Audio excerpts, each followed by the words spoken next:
Neymar a été vu dans 12 boîtes différentes le même soir. C'est 3 de moins que la saison dernière. Hein. Petite forme, le Ney.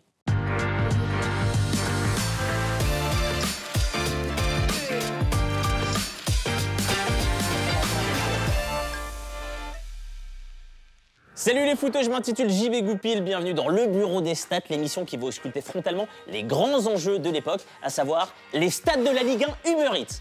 En gros, un truc à base de chiffres dedans.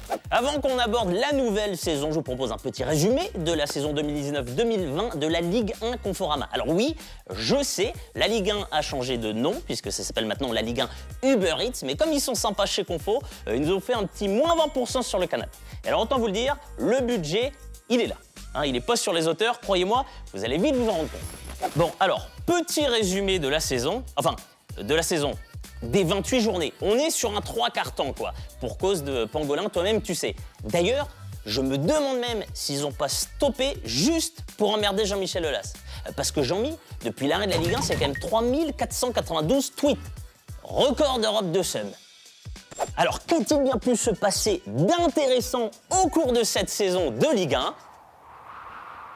Ouais, bon, en fait, qu'est-ce qui s'est passé tout court? Je crois la question est vite répondue, comme le disait un philosophe moderne au jean cellophané. PSG champion, évidemment, bien sûr, tu connais. 7e titre depuis l'arrivée des Qataris. Et alors, à mon avis, c'est parti comme ça pour les 20 prochaines années. À moins que tu fasses un club avec l'OM, Lyon, l'AS Monaco et Rennes, tous ensemble. Mais à mon avis, là, l'entente, elle est digne de Griezmann et Messi. PSG champion, donc l'Olympique de Marseille, première dauphine, grâce à sa 2e place obtenue avec brio et non pas grâce à trio. Et le Stade Rennais, qui prend la 3e place, se qualifie pour la première fois de son histoire en Ligue des Champions. Le tout sous les félicitations de Jean-Mi, évidemment. C'est formidable, c'est véritablement quelque chose qui, sur le plan intrinsèque, est exceptionnel. Alors, pour info, c'est donc Amiens et Toulouse qui descendent en Ligue 2. Mais parce qu'ils étaient en Ligue 1, Amiens et Toulouse? Oui. Ok, j'avais oublié. Même eux, je crois. Hein, parce que Toulouse, ils terminent quand même sur une magnifique série de 14 matchs sans victoire. C'est mystique. Hein. Autoroute de la descente, fond de 6e, sans péage. 3 entraîneurs utilisés en 28 journées. Et en même temps, comme le dirait ton daron, Toulouse, ils portent plutôt bien leur nom.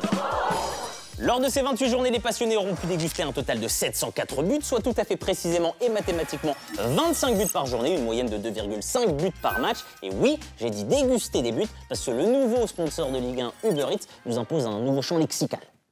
Alors intéressons-nous maintenant un peu plus précisément aux statistiques de la saison 2019-2020 et la palme revient au meilleur buteur de la saison, la terreur des surfaces, l'attaquant lillois, Jonathan Bamba, un but en 26 matchs. Wow.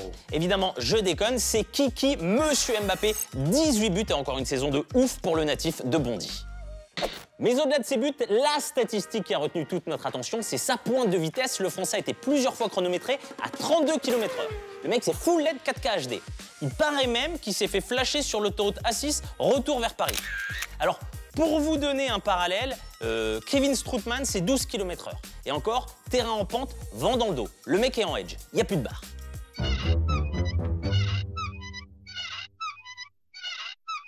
Au cours de cette saison, certaines équipes ont su être compétitives malgré des budgets très limités. C'est le cas par exemple du Montpellier Hero Sport Club qui termine à la 8e place du championnat, 6e meilleure attaque à domicile. Les Montpelliérains doivent sans doute une partie de leur performance au coach Der Zakarian qui a su trouver les mots avec subtilité et douceur.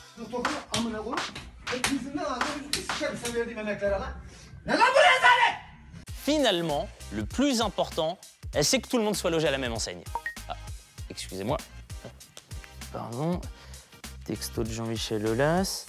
Est-ce qu'on relancerait pas la Coupe Intertoto? Comme ça, le 7e peut se qualifier pour l'Europa League. Sérieux, Jim, arrête, lâche l'affaire. Et puis la Coupe Intertoto, c'est quand même le truc le plus ridicule de l'histoire du foot. Enfin, juste après la signature de Rudy Garcia à Lyon. Et il lâche rien, le Jean-Mi, hein. Pozzelli, c'est son petit côté vénère, ça. Enfin, moins que l'arbitre Amaury Delerue qui atteint cette saison le record d'avertissement, 8 cartons rouges, 59 cartons jaunes, avec en point d'orgue le match Marseille-Montpellier, 6 cartons jaunes et 3 cartons rouges. Le mec a vrillé. Mais apparemment, il avait appris une petite info perso en début de match.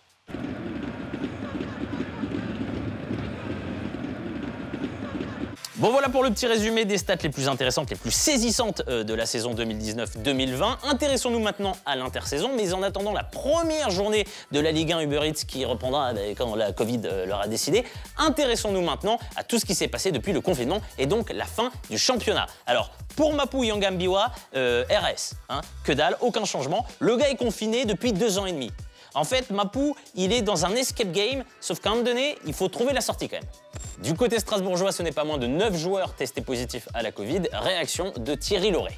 En fait, je m'en fous complètement de ça, tu vois. Je suis désolé de vous parler comme ça, mais la réalité, c'est que je m'en fous royalement, quoi. Et puis, petit pincement au cœur, Edinson Cavani, meilleur buteur de l'histoire du PSG, de son but au compteur, 2 fois meilleur buteur de notre championnat, 5 fois champion avec le Paris Saint-Germain, quitte la Ligue 1, toujours sans club. Le gars tente une reconversion quelque peu originale. Dans la rubrique « Que sont-ils devenus ?», nous avons des nouvelles d'un ancien de la Ligue 1. À 35 ans, Mathieu Valbuena a décidé de prendre un peu de recul et de hauteur avec le milieu du foot. Oh non! De son côté, l'OM a décidé d'écarter Kostas Mitroglou de son effectif. En attendant de trouver un nouveau club, le fameux grand attaquant travaille des reprises de volée à l'entraînement. Pour cause de Covid, le mercato se prolonge jusqu'au 5 octobre. Du pain béni pour Monaco qui peut donc continuer à recruter et devrait donc très bientôt atteindre la barre des 100 joueurs sous contrat.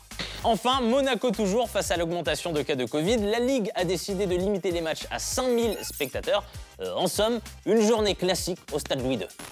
On s'approche tout doucement de la fin de l'émission, mais juste avant de se quitter, c'est maintenant à vous de jouer. On s'est réunis avec toute la rédaction, c'est-à-dire petite conf à 2, et on a listé toutes les stats qui vont vous intéresser lors de la première journée de Ligue 1 Uber Eats. Jonathan Iconé a été le joueur le plus remplacé la saison dernière, 21 fois. Pour son premier match, à quelle minute pensez-vous qu'il va être remplacé?